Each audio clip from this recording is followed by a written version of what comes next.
Good morning everyone. आज हम बात कर रहे हैं टीएसएन शिक्षा संस्थान अजमेर से BSTC second year paper third आधुनिक विश्व में विद्यालयी शिक्षा यूनिट फर्स्ट। इसके अंदर हमारा चल रहा था तीसरी प्रक्रिया लोकतंत्र। लोकतंत्र के बारे में आप सभी जानते होंगे। इसके शाब्दिक अर्थ को हम एक फॉर्मूले के अंदर रखते हैं।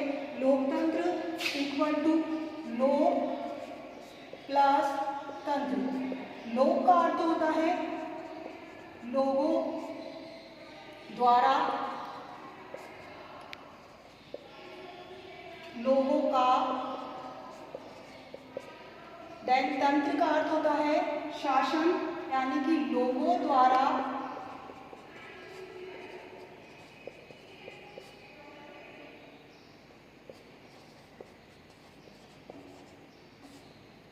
यानी कि लोगों द्वारा, लोगों का, लोगों के लिए, लोगों द्वारा जो शासन होता है, जो प्रतिनिधित्व होता है किसका, लोगों ने उसे चुना होता है और अपनी योग्यता और क्षमता के आधार पर वो क्या होता है, चुनता है और उसके द्वारा शासन किया जाता है। इस तरीके से हम लोकतंत्र के शाब्दिक अर्थ को देख सकते हैं।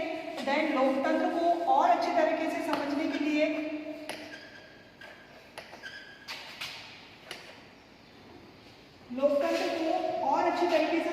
लिए हम तीन बिंदु रख सकते हैं। पहला है चुना लोगों द्वारा,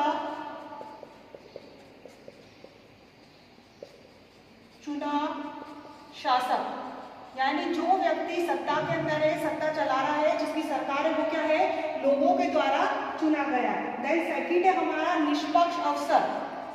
निष्पक्ष यानी बिना पक्षपात के, यानी जो व्यक्ति चुन रहा है वो भी क्या हो, निष्पक्ष, बिना पक्षपात के किसी को चुनेगा।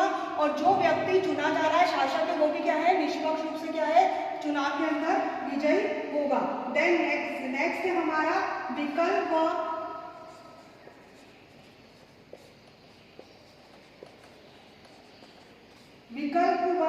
अवसर में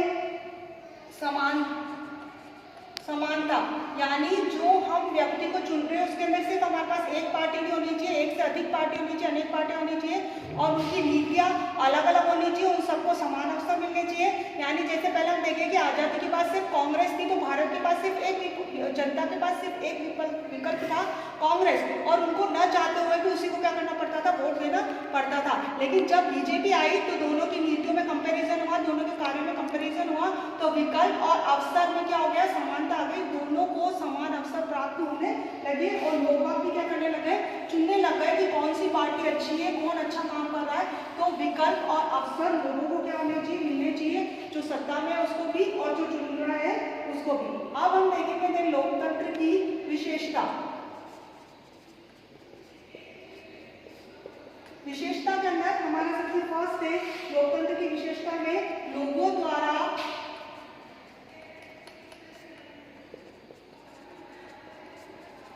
शासक का चुनाव, यानी हम जिस व्यक्ति को सत्ता करने के लिए या सरकार के रूप में चुन रहे हैं वो क्या होना चाहिए, लोगों द्वारा चुना हुआ होना चाहिए। और जो व्यक्ति चुना गया है यानी शासक है, उसे ही क्या होना चाहिए, निर्णय लेने की शक्ति का अधिकार,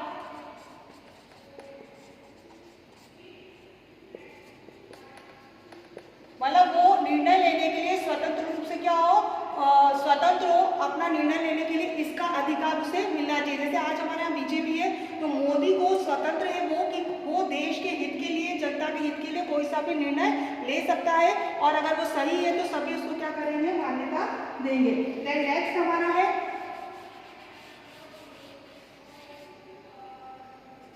नेक्स्ट विशेषता है हमारी सेकंड विशेषता, उसके अंदर है निष्पक्ष व स्वतंत्र चुनाव। निष्पक्ष यानी होता है कि बिना पक्षपात के हम किसी व्यक्ति को चुन रहे हैं, तो किसी जाति के आधार पर नहीं, लिंग के आधार पर नहीं, हमारे पास क्या होने चाहिए, विकल्प होने चाहिए। यानी लोगों के पास विकल्प किसका, पार्टी को चुनने का विकल्प होना चाहिए, अनेक पार्टियां होनी चाहिए, उनके अलग अलग नीति और अवसर होने चाहिए और हम किसके आधार पर चुन रहे हैं, बिना पक्षपात के। ये नहीं कि हम उस जाति के तो इसलिए उस व्यक्ति को वोट दे दें, या वो सेलिब्रिटी हमें बहुत पसंद है तो हम इसलिए दे दें। वो वहाँ पे एक्टिंग करने के लिए नहीं आ रहा, वो राजनीति करने के लिए आया। तो हमको क्या देखना है कि बिना पक्ष के स्वतंत्र रूप से क्या करना है, उसको चुनना है। देन नेक्स्ट हमारे पास तीसरा जो इसकी विशेषता है,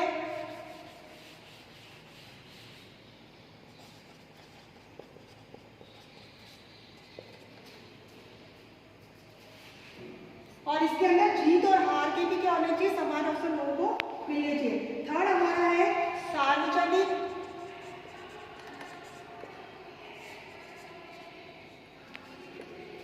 व्यस्क मताधिकार। मताधिकार का अर्थ क्या होता है, मत देने का अधिकार। यानी सार्वजनिक रूप से जो व्यस्क व्यक्ति है वो क्या करता है, स्वतंत्र होकर क्या करेगा, मत देगा। यानी व्यस्क व्यक्ति स्वतंत्र रूप से मत का अधिकार रखता है। इसके अंतर्गत हम ये नहीं देखेंगे कि कौन सा जाति का व्यक्ति है, जाति के रूप में सभी समान है, सभी को अगर वो भारत का नागरिक है तो उसे मत देने का अधिकार है, लिंग के आधार पर उसे मत देने का अधिकार है, वर्ग के आधार पर उसे मत देने का अधिकार है। यानी इन तीनों के आधार पर कोई भी भेदभाव नहीं किया जाएगा। यानी ये नहीं कि वो व्यक्ति उच्च वर्ग का है तो वो वोट दे देगा और निम्न वर्ग वाला व्यक्ति नहीं देगा, स्त्री है तो वोट नहीं देगा, बच्चा अगर 18 से ऊपर का है तो वो क्या है, वोट देने का अधिकार रखता है। तो सार्वजनिक रूप से व्यस्क मताधिकार देखने को मिलता है लोकतंत्र के अंतर्गत। देन नेक्स्ट हमारा है शासक की जवाबदेही। फोर्थ पॉइंट है शासक की जवाबदेही।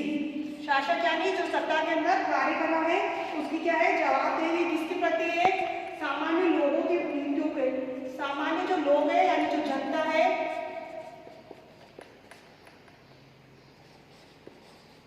नीतियों के बनने। यानी सरकार के द्वारा शासक पक्ष के ऊपर जो चुनी हुई सरकार है वो कोई नीति बना रही है तो वो किसके प्रति जवाबदेही है, सामान्य लोगों के प्रति जवाबदेही है, उसे लोगों को जवाब देना पड़ेगा। देन नेक्स्ट हमारा है क्रियान्वयन। क्रियान्वयन में भागीदारी।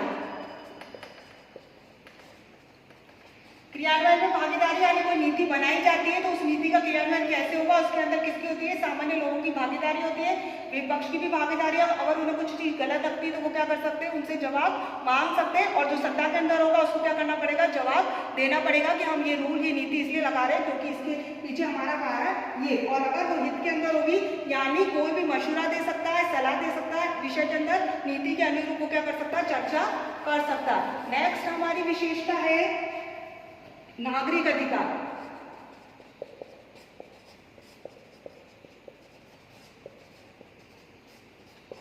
नागरिक अधिकार के अंदर हम देख सकते हैं कि सरकार के जो नागरिक है वो बुनियादी अधिकारों का क्या करेगा, बुनियादी यानी संविधान के द्वारा या जो पहले से अधिकार बने हुए हैं, बुनियादी अधिकार जो पहले से बने हुए उसका क्या करेगा, आदर करेगा। यानी उसी के अनुरूप क्या करेगा, आगे की नीति को बनाएगा। कोई ऐसा अधिकार नियम नहीं बना सकता है जो बुनियादी अधिकार का क्या करे, हनन करे या उसका अपमान करे या उसको ठेस पहुंचे।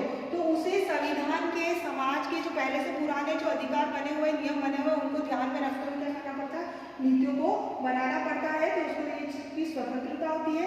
देन सेकेंड है विचार अभिव्यक्ति की। कोई भी व्यक्ति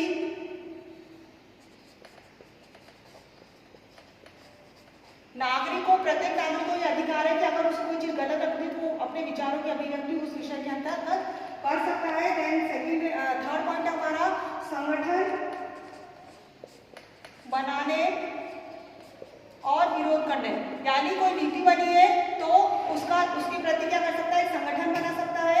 यानी राजनीतिक दलों जो अपनी अपनी पार्टी बनाते हैं और कोई नियम के विरुद्ध काम होता है तो उन्हें सही नहीं लगता तो क्या करते हैं, उसका विरोध भी कर सकते हैं। यानी संगठन बनाने की स्वतंत्रता होती है और विरोध करने की स्वतंत्रता प्रत्येक नागरिक को होती है।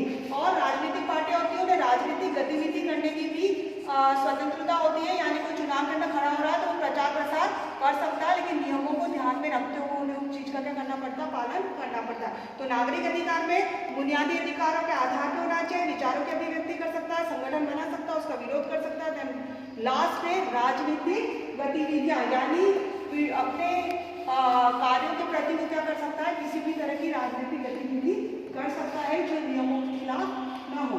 देन नेक्स्ट हमारा है समता और लोकतंत्र। 6 पॉइंट है समता और लोकतंत्र, यानी लोकतंत्र के अंतर्गत सभी क्या है, समान है। ये समानता का अधिकार तो मिला है, लेकिन हम देखेंगे कि लोकतंत्र के अंतर्गत हम उसको कितना प्रयोग करते हैं। सिर्फ नाम के लिए समानता नहीं होनी चाहिए। सबसे पहला है कि इसके अंतर्गत 2 बिंदु में देख सकते हैं, लोगों की हैसियत, यानी हमारे यहाँ क्या है, सबकी हैसियत क्या है, असमान है। इस कारण से लोकतंत्र का क्या है, अच्छे से पालन नहीं हो पा रहा है, क्योंकि हम ये देखेंगे कि हमारे यहाँ संसाधन भी क्या है, हैसियत और संसाधन क्या है, असमान है। किसी के पास अधिक संसाधन है, किसी के पास बहुत कम है, किसी की हैसियत छोटी है, किसी की हैसियत बड़ी है, और उसी के आधार पर लोकतंत्र भी हमको देखने को मिलता है। जैसे परिवार के अंदर देखें तो एक व्यक्ति लोकतंत्र के अंतर्गत अगर परिवार का जो मुखिया होता है वो बोलता है कि हमें कांग्रेस को वोट देना है, तो सारा परिवार चाहे वो सहमत हो या ना हो, वो क्या करता है, कांग्रेस को क्या करेगा, वोट देगा। तो यहाँ पर लोगों की हैसियत के अकॉर्डिंग क्या हो गई, असमानता हो गई, उसने अपनी इच्छा के अकॉर्डिंग क्या करा, वो नहीं किया। देन नेक्स्ट हमारा है लोगों की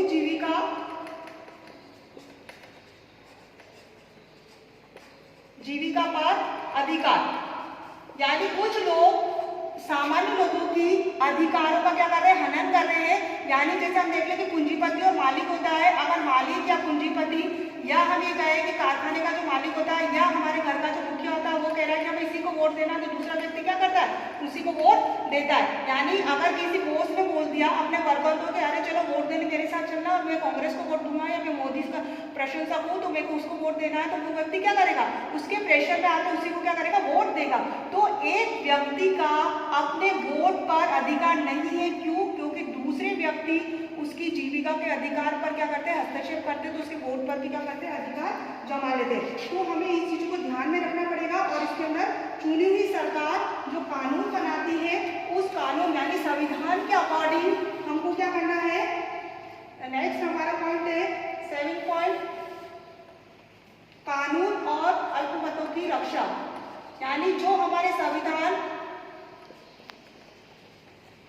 के अंतर्गत कानून बने गए हैं, संविधान के अंतर्गत जो कानून बने गए उनकी हमको क्या करनी पड़ती है, रक्षा करनी पड़ती है। यानी हम उन नियमों के तहत चलते हैं। अगर हमने उसकी रक्षा नहीं करी तो हम क्या कर सकते हैं, चुनी हुई सरकार का पालन नहीं कर रहे, यानी संविधान के अंतर्गत हमें उसी जो सरकार चुनी गई वो क्या करती है, संविधान के अंतर्गत जो नियम है उनकी रक्षा करते हुए आगे काम करती है। देन नेक्स्ट है नागरिकों के अधिकार। एक तो हमें संविधान के कानूनों का ध्यान रखना है, दूसरा क्या करना है, नागरिकों के अधिकारों का भी क्या करना है, ध्यान रखना है कि वहां हम कोई काम कर रहे हैं तो नागरिकों के अधिकार का हनन ना हो। यानी चुनी हुई सरकार नागरिकों के अधिकारों को ध्यान में रखकर काम करती है।